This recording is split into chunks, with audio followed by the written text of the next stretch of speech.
I decided to take the opportunity to pick at a few items in this article called Ted Kennedy's Lonely Liberalism, Reassessing the Life and Career of the Senator Who Kept Hope Alive by David Masciotra. And if I've mispronounced that, it's unintentional. Uh, the bulk of the article is actually a overview review of two books that were written on Ted Kennedy. The review parts of it are not all that meaningful unless you really care much about Ted Kennedy, which particularly I don't. But there were some interesting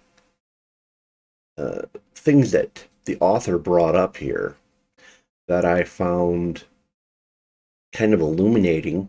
It describes some of the issues I have with how political terms are used in this country and the problems they cause.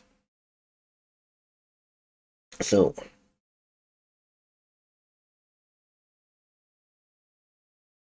I'm going to quote him here. Liberalism is under assault, already having suffered decades of reputational damage after Richard Nixon and Ronald Reagan battered the word into oblivion. It is now rare to ever hear it with a positive connotation. The right wing continues to equate it with moral decadence and fiscal recklessness, while on the hard left of the Democratic Socialists of America variety blame liberalism for everything from the ascendance of Donald Trump to extreme income inequality. End quote.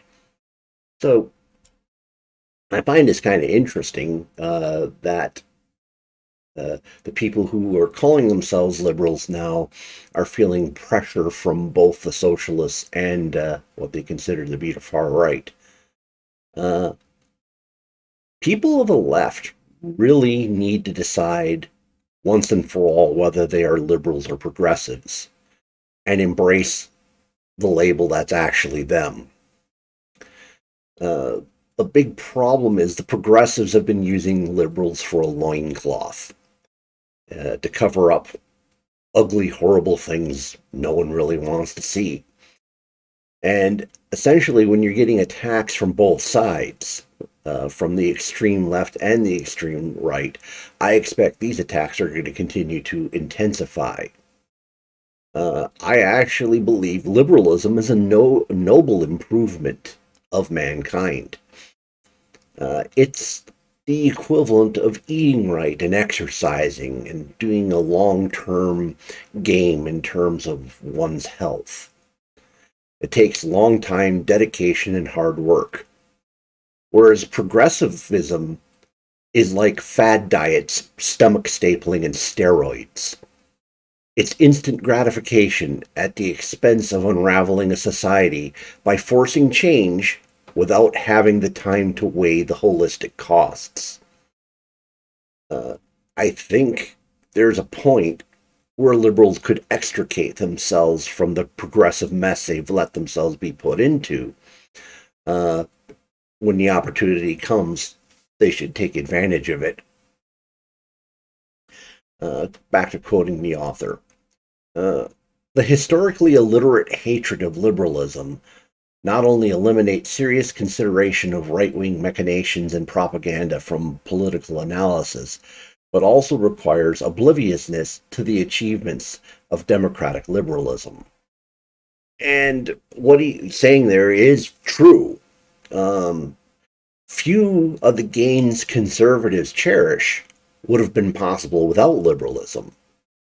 Uh, Liberalism has been a truly positive force for Western civilization. The problem is that liberals were fool enough to allow themselves to be shackled to progressives. And this occurred during the FDR era. And even more stupidly, liberals allowed this hybrid movement that was dominated by progressivism to be called liberalism. It's their own fault. They were seduced by quick fix self gratification, and now they have trouble seeing their own roots. And if they don't discover their own roots, they may be ripped out by those very roots. So let's get back into the author. The author came up with a really good definition here. And so it's going to be some quick interposing of what he is saying and my response to it. So he's getting ready to define the liberalism we were just discussing a moment ago. So he says, loosely defined, that's the representative form of government. Very true. Our government is a hybrid system. That is a very liberal creation. It does have some retrograde conservative elements at the founding of the Constitution, but I would say the impetus forward is liberal in nature. He also goes on to his definition of liberalism as operating within the free market. Absolutely true. He's dead on. That is part of liberalism. We must operate into the free market in order to be a liberal. Quoting him again, that prioritizes individual liberties. Nothing I can disagree with here. And this is something liberalism has succeeded in fantastically over the last 200 years in general in the West. Quote, protects minority rights. And this is probably where he's a little confused, but I'll give it to him because in his mind, likely, and I hate putting thoughts in his brain and words in his mouth, but protecting minority rights is not the idea of creating special rights or equity. It's about equal rights. It's about protecting the minority from the majority. And this is where we talk about the idea of Republican government versus Democratic government. Republican government can be set up to protect the minority. Democratic government, by definition, literally can't. Okay, so here's where we get to the punchline. This is his final segment of his definition of liberalism. Quote, and marshals public goods and services in an attempt to cure or at least mitigate social ills. You just stopped being a liberal. You just became a progressive at that very second. Everything else there was liberal. Okay, here's the problem. In order to fulfill this marshaling of public goods, you require the full force of government. You use that full force of government to take a portion of somebody else's labor. Then you rob them of their choice on what they get to do with that portion of labor.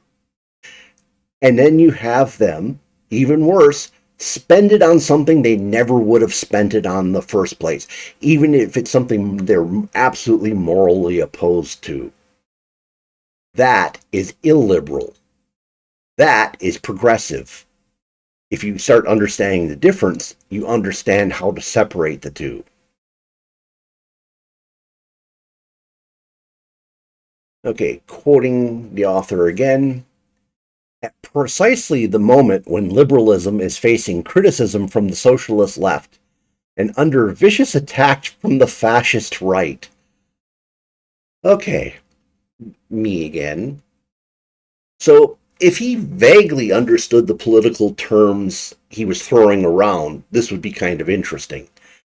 But I very, very much doubt he's capable of defining the word fascist. If he was, I would find it fascinating if he actually believed any fascists existed in this country? Or does he seriously believe there is a group of socialists who want to bring a form of socialism that is far more hardcore than these squishy social democrats ever could have imagined? And that the method these socialists have for bringing socialism about is by ending class conflict via nationalism. I'm sorry, I don't think this animal exists in this country.